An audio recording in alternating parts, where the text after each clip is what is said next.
Have you ever felt like you just can't trust anyone? Not your friends, not your family, not even people who've never given you a real reason to doubt them. You smile, you talk, you act normal. But deep down, there's always this voice saying, don't fully open up. Don't rely on them.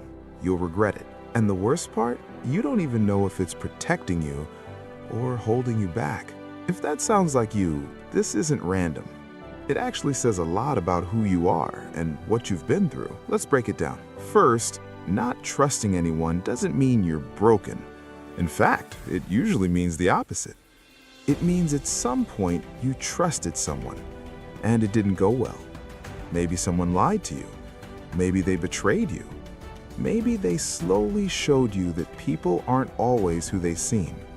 And your mind did what it's designed to do. It adapted. It said, okay, from now on, we stay careful. So now, instead of getting hurt again, you stay guarded. You don't open up fully. You don't depend on others. You don't let anyone get too close. On the surface, it looks like independence, but deep down, it's protection. Here's where it gets interesting. When you don't trust anyone, it's often not about them, it's about control. Think about it. If you trust someone, you give them a certain level of power. Power to affect your emotions, power to disappoint you, power to hurt you. And if you've been hurt before, your brain starts to see that as a risk. So it chooses control over connection. You rely on yourself. You keep things to yourself. You avoid depending on others. Because in your mind, if I don't rely on anyone, I can't be let down. It feels safe. But there's a cost. That cost is isolation. Not always physically, but emotionally. You can be surrounded by people and still feel alone. Because no one really knows you. You don't share your real thoughts. You don't express your real struggles. You don't let people see the parts of you that actually matter. And over time, this creates a quiet frustration. You start thinking, why does no one understand me? Why do I feel so disconnected? But the truth is, people can't connect with a version of you that's always guarded. Now, let's go deeper. Sometimes, not trusting others is actually a reflection of not fully trusting yourself. Sounds strange, right?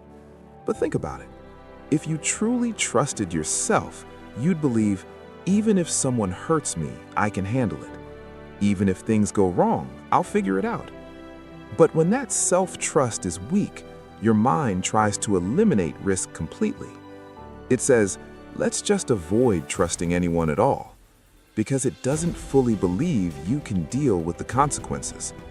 So instead of building resilience, you build walls. And those walls don't just block pain, they block growth too. Because growth often comes from uncomfortable situations. Opening up, taking social risks, letting people in, being vulnerable. When you avoid all of that, you also avoid opportunities to build real connections, confidence, and emotional strength. You stay safe, but you stay stuck. So what can you actually do about it? Not trust everyone. That's unrealistic and honestly not smart. The goal isn't blind trust, it's smart trust. Here's how you start. First, start small. You don't need to suddenly open up your deepest thoughts to someone. Just take one small step. Share a minor opinion. Ask for a small favor. Let someone in, just a little. This helps your brain see that not every interaction leads to pain. You're basically retraining your mind. Second, observe patterns, not moments. One mistake people make is judging trust based on one situation. Someone cancels plans once, and you think, see, can't trust anyone. But trust isn't built or broken on one moment. It's built on patterns. Watch how people behave over time. Are they consistent? Do their actions match their words? Do they show up when it matters? That's what actually matters. Third, build trust in yourself. This is the most important one, because the more you trust yourself, the less scary it feels to trust others. Start proving to yourself that you can handle things. Keep small promises to yourself. Do what you say you'll do. Handle problems instead of avoiding them. When you know you've got your own back, you stop seeing trust as dangerous. It just becomes a choice. And finally, accept that some level of risk is unavoidable. No matter how careful you are, you will get disappointed sometimes. That's part of being human. But the goal isn't to avoid all pain.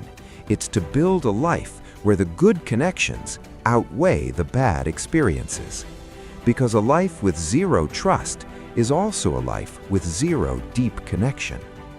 So if you're someone who doesn't trust anyone, it doesn't mean you're cold, it doesn't mean you're antisocial, and it definitely doesn't mean something is wrong with you. It means you've learned to protect yourself. But now, the question is that protection helping you or quietly holding you back? Here's something simple you can try tonight. Think of one person in your life who feels slightly safe, not perfect, just slightly, and take one small step toward openness. Share a minor opinion, ask for a small favor, let someone in, just a little. This helps your brain see that not every interaction leads to pain. You're basically retraining your mind. If you're serious about improving your life, start there. Not by changing everyone around you, but by slowly changing how you show up. Let's improve, one small step at a time.